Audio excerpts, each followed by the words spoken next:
All right. What is up, everybody? I'm Robert Watkowski Jr. over from Dragon Den Sports.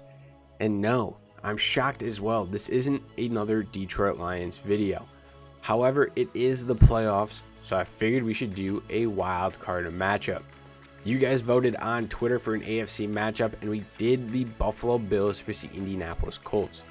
So we're going to look at it kind of like we always do by starting things off with the latest matchup and matchup history, then looking at how do these two teams match up on paper as well as keys to the game. Then we'll look at a highlighted matchup and finish things off with my prediction. So if you haven't already, go down below and hit that subscribe button.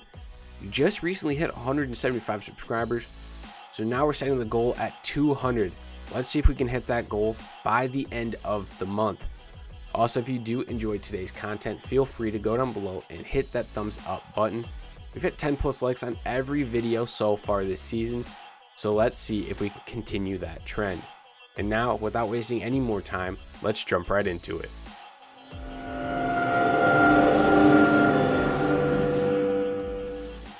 Alright, so now we're going to take a look at the Bills and Colts latest matchup. It happened on October 21st of 2018, and in that contest, the Indianapolis Colts defeated the Buffalo Bills by a final score of 37-5. Now, in that game, running back Marlon Mack returned from an injured hamstring a week prior, and the Colts responded with back-to-back season-high rushing totals. Even Buffalo's number 3 ranked defense couldn't figure out a way to slow down the Colts, who ran for 220 yards, their highest total in Luck's 7 seasons. Indianapolis hadn't topped 200 yards since December 18th of 2011 against Tennessee, and Mack had a career high 126 yards on 19 carries. Meanwhile, Andrew Luck went 17 of 23 with 156 yards and hooked up with receiver T.Y. Hilton for 2 touchdown passes, another to Mack, and 1 to Eric Swoop.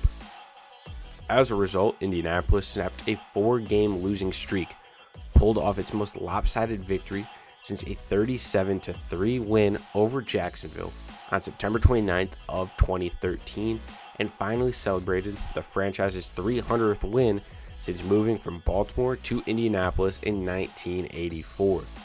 Indianapolis was in such command that even Andrew Luck made the wise decision to run out of bounds at the Bills' 1-yard line in the fourth quarter rather than risk an unnecessary hit by reaching for the goal line. Buffalo has lost 2 straight and 3 of 4 despite benching turnover-prone Nathan Peterman and starting 35-year-old Derek Anderson in place of the injured Josh Allen.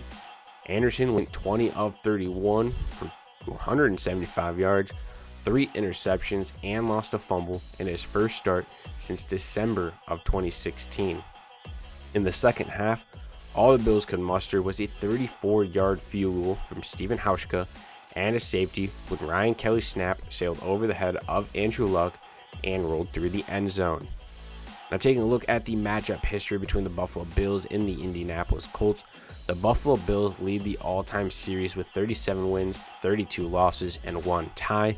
That first matchup dates back to November 15th, 1970, where the Buffalo Bills and the Baltimore Colts tied by a final score of 17-17. Alright, so now we're going to take a look at how did these two teams match up on paper. We're just going to look at a couple key statistics here. The Buffalo Bills offense was not as effective in the red zone as they're ranked 20th in the NFL at 61.8%, while the Colts had the slight advantage at stopping teams from scoring inside the 20 as they were successful on 61.5% of their opportunities. The Bills defense ranked 29th in the league in the red zone, allowing teams to score inside the 20 at 65.5%. The Colts scored inside the red zone at 58.3%, which ranked 16th in the NFL. The Bills were the best in the NFL at moving the sticks on third down at 49.7%, while the Colts struggled to force punts on 42.4% of those third down opportunities they faced throughout the regular season. The Colts passing defense ranked 23rd in the NFL with 53 completions of 20-plus yards, while the Bills' passing offense ranked 4th in the exact same category with 66 completions of 20-plus yards. The Bills' offense ranked 2nd with 182 play-action attempts, while the Colts' defense gave up a quarterback rating of 100.5, which is 12th in the league, versus the play action in 2020.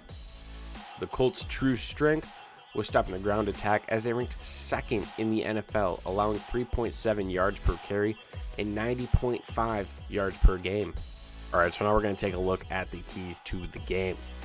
For the Colts, they need to pound the rock with Jonathan Taylor.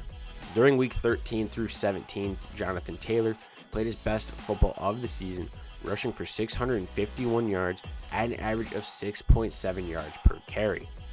What the Colts need to do is lean on the zone run with Jonathan Taylor and create movement off the combo blocks versus the Bills' defensive tackles and open up daylight for Taylor against a unit that allows 119.7 rushing yards per game. Now, as for the defense is concerned, the defense must close the middle of the field. With Darius Leonard and Bobby Okereke, the Colts have two off-ball linebackers with top-end movement traits who can drop in depth, sink under the deep in-breakers, and force Allen to throw the ball underneath. There is alignment, assignment, and zone discipline here, paired with the two highly disruptive interior defenders in DeForest Buckner and Grover Stewart, who can muddy the pocket against Allen on drop-back throws, limiting his ability to escape and make a second reaction play. As for the Buffalo Bills, what they need to focus on offensively is the offense must scheme up the Colts' zone coverages.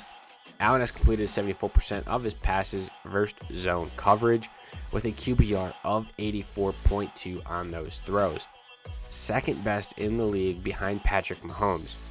Look for deep in-breakers, high-low reads, and the play-action RPO throws that allow him to look up Stephon Diggs on the quick glance routes.